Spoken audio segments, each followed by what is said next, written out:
Hi, everyone. Thank you for joining us for today's masterclass. My name is Tila, and I'm an engagement coach here at Thoughtexchange. And today we're talking about bringing people together with Katherine Millar. So Katherine, if you can hop to that next slide. What I want to do before we hop in is invite you to join the conversation on LinkedIn or on Twitter. If you want to talk about what you're learning today, just use the hashtag TEVE or hashtag TE Masterclass. Perfect. So Katherine is a Discover Manager here at Thoughtexchange. You'll remember her from a couple weeks ago. She hosted our Building Your Discover Strategy session. And she's really an expert in all things Discover, and she loves to deep dive into Exchange data to help her clients find actionable results. For her entire 3 years of working at Thoughtexchange, Katherine has been a part of the Discover team and has seen the dashboard transform into the powerful analytical tool that it is today that's accessible to all. She's really skilled in seeing the big picture of your Exchange results and honing in on the details that emerge from that. So welcome, Katherine. Thanks, Tila. Yeah. And I'll pass it over to you to talk about what we're going to explore today. Awesome. So today we're going to talk about the differences tool. What is a differences tool? Why is it useful? And then we're going to try and have lots of time for a question and answer. And so actually, I'm about to jump into the dashboard and we're going to use a couple, one real life example, one great example of just how it works. So first, before we do that, I want to just discuss what is the progress you are trying to make. Before diving in, I want to remind you of something that was covered in previous masterclasses. We talked about it in the very first one about identifying your why and then also discover strategy. And it's that before looking at your results, remind yourself why you ran the exchange and what you were hoping to achieve. Perhaps you are hoping participants felt heard, and that's going to impact the type of information you're looking for action items to move a conversation forward, or maybe you're just trying to understand the dynamics of the situation better. So knowing the progress you want to make is a great guide as you dig into your results. In a classic poll, you know the rankings of the data. So what is top, or perhaps so what is top, perhaps top 3 dictates next steps in your exchange. Thoughtexchange is more like a conversation though. So even if the next steps are based on the top rated thoughts or themes, it is important for other points to be heard. The reason I say Thoughtexchange is more like a conversation is because when you think about all the data you get, people sharing all these different thoughts and different ideas, it's important that they aren't dismissed outright. It's not just a simple vote. They're actually getting in there and they're saying, this is what I think about this idea, or this is what I think about this one, by rating those thoughts. So we really want to get a holistic picture for them of what happened and why the next steps are what they are. And so with that in mind, we'll take a look at differences. And here is a really basic example. We have side A and side B. Chocolate rated high, side A, low by side B. Mint choc chip, high by side B, low by side A. So how are these groups formed? An algorithm first looks for thoughts with a mix of high and low ratings. It then groups the thoughts based on rating patterns of the participants. So we end up with this: thoughts rated high by participant side A and low by participant side B, and on the other side, the vice versa. We can see that in the world of ice cream, there's a division between chocolate and mint choc chip. We can then look at what both groups agree on by checking out common ratings high. Here we see that people are brought together by cookies and cream and vanilla. So if we scroll up, so we've got the common ratings, and if we scroll up, we see that there are lots of differences here in this bar. I recommend focusing just on the top few. And so if we click here and we'll go to different ratings, we see choc chip cookie dough versus heavenly hash and pralines and cream throwdown. And what we'll do is we'll then look at common ratings, and we've got vanilla coming up again. So what brings them together? It's vanilla. And this is what you often will see, especially in smaller exchanges, similar thoughts or topics emerging in the common thoughts. These thoughts can serve as key takeaways. So you know that even though there are lots of ideas, there's general agreement around vanilla, and you can focus on that moving forward. You can also check on these common rating low thoughts. There you go, banana fudge. And so there's general agreement against this idea. Often you'll see low quality thoughts here, but it's always worth checking out to see if there's an idea that truly doesn't resonate with your participants that you thought might have worked better. So Katherine, just to kind of summarize what you just said, so what the differences tool is it's showing us areas of agreement with participants who rated some thoughts similar and some thoughts different? Yeah, exactly. I think it's really identifying where the divisions are in that conversation, and then also where those people agree. And so here you can see in simple exchanges that when you identify those places where people agree, often they are your key takeaways and next steps for moving your conversation forward. In this case, if you asked everyone what type of ice cream they want for your office happy hour, then vanilla is a good way to go. And when people say, but where's my heavenly hash, you can say, you know what, like, we considered all of the options and everyone was a bit all over the place, but you all tended to agree that vanilla worked. And so that's a really simple way to use this tool. Like that, kind of your low-hanging fruit. Exactly. Yeah. Definitely. That's it. And so just to illustrate this a little bit more fully, this is a great example for kind of seeing the split, especially the chocolate versus mint choc chip. But let's look at another exchange. And so here, what we have is an exchange, and the question is, we are going to renovate our offices. What key aspects of a workspace help you feel most creative and productive? And so we're now going to look at perhaps a more full conversation than the one before. And when exploring the different rating thoughts, it's really helpful to read through the list to determine if there's a clear content pattern. So sometimes you're going to see what looks like a jumble of thoughts, but it's important just to slow down and say, okay, what's related here? What's going on? Are the similar keywords coming out? Perhaps half the thoughts are really related, but just take that time to look for those connections. Then also consider why participants might have rated these thoughts differently from one another. And if the differences reflect a known dynamic in your organization or community that you've either been trying to address or it just happens to be there. And then the last thing to reflect on would be whether or not the thoughts speak to a similar underlying interest or value. And that's something I'll address in just a moment. So I'm going to give you just a couple minutes to take a look here and read these thoughts. So again, side A rated these thoughts on the left high and side B rated them low. And on the other side, we have side B rated high, side A rated low.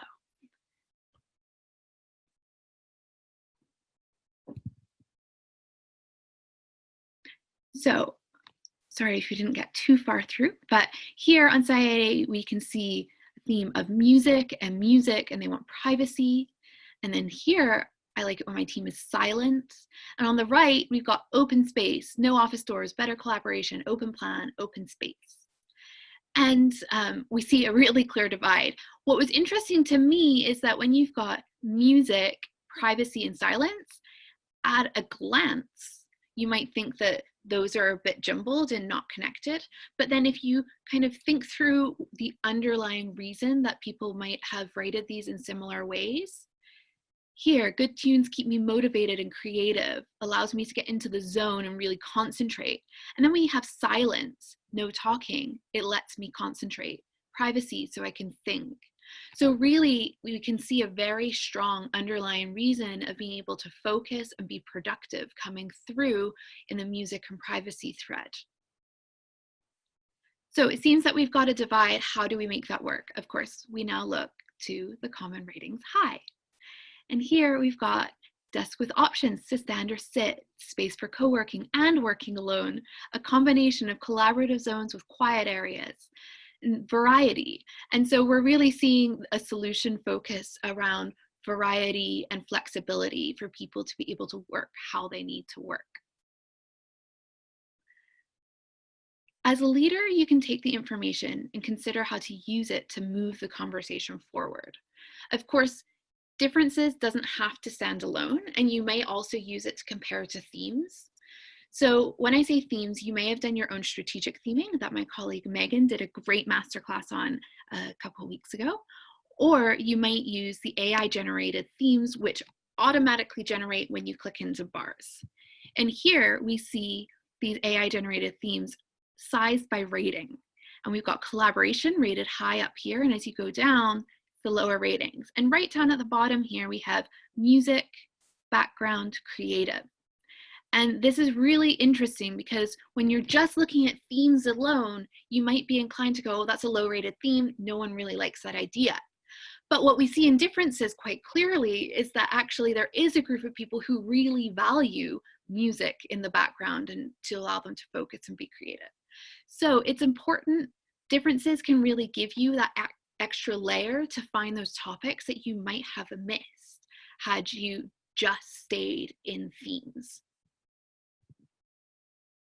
And so, last of all, I often hear the question all the time, who are the participants in these groups? So going back to differences, this is where those survey questions that you may have asked come in helpful if you did. And you might have seen, I'll do it again, there's this little button here, show additional information. I clicked here, and here I can see the makeup of the two different groups. Do you typically work in an office setting or from home or remotely is the question. And here we see in side A, 50% of side A works remotely versus only 11% of side B. And then 46% of side B works from an office versus 28% in side A.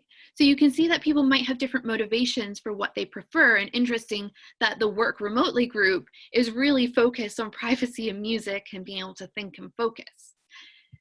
So this is really helpful in a couple ways. You may be aware of a demographic group that you're trying particularly hard to engage. So in this case, perhaps you would like to figure out how to get the people who are working from home to come into the office more regularly. Seeing that music and privacy are important to them and then acting on this and including this in your plan moving forward could help to engage them more. This information is also great for challenging your own biases as a leader. When there's a dissenting or opposing voice going on in a conversation, it's really easy to dismiss it or assume that it represents just one group of people. But by looking at this information, you can accurately see if an idea is focused on one group of people or not. An example of this that was really great was actually working with a customer in education, and they were going to build a gym at high school A. And in the community, there'd been a vocal opposition to building this gym. And they really just decided that it must be high school B because high school B was jealous that they were spending all this money on high school A and not on high school B.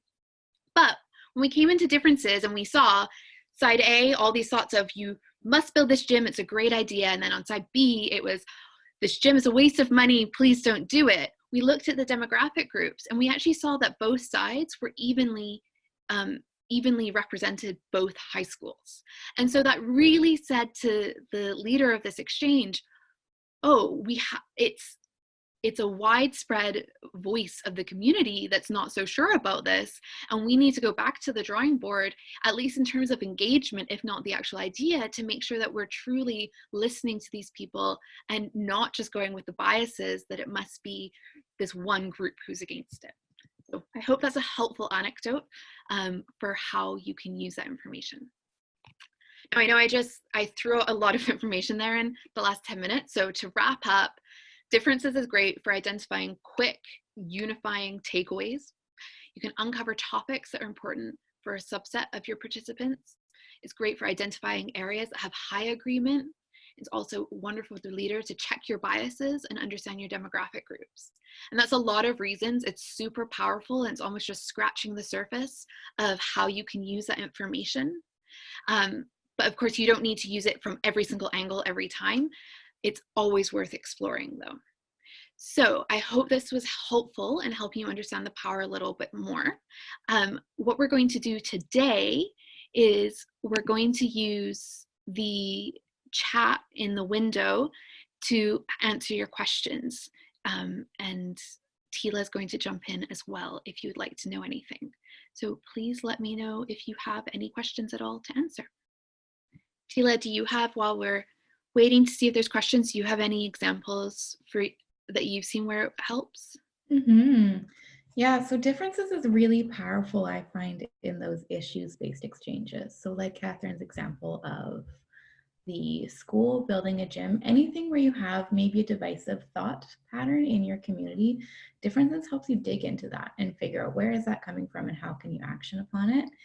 And if you remember back to the communications planning masterclass that we did back in September, we talked a little bit about identifying who those groups are and how you can communicate specifically to them. So differences is a powerful tool when you're thinking about sharing results back.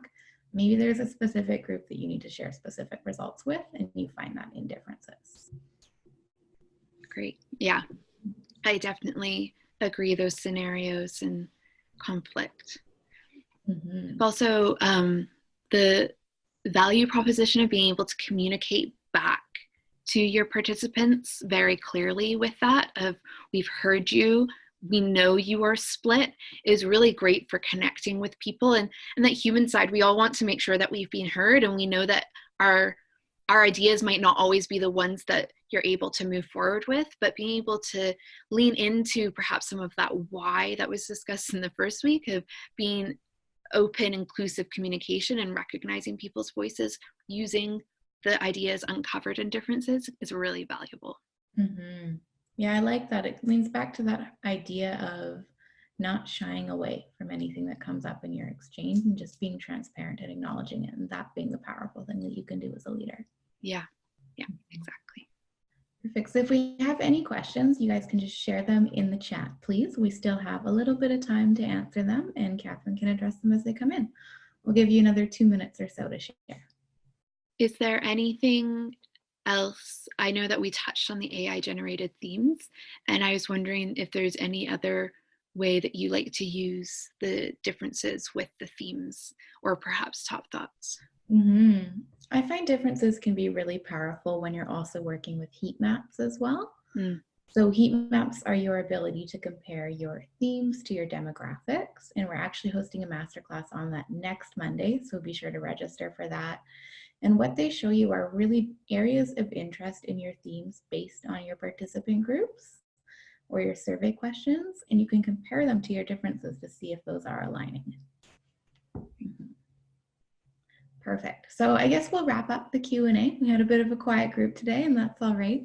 Thank you so much, Catherine, for sharing all of your knowledge on differences today. And I do want to plug, we have another event happening tomorrow.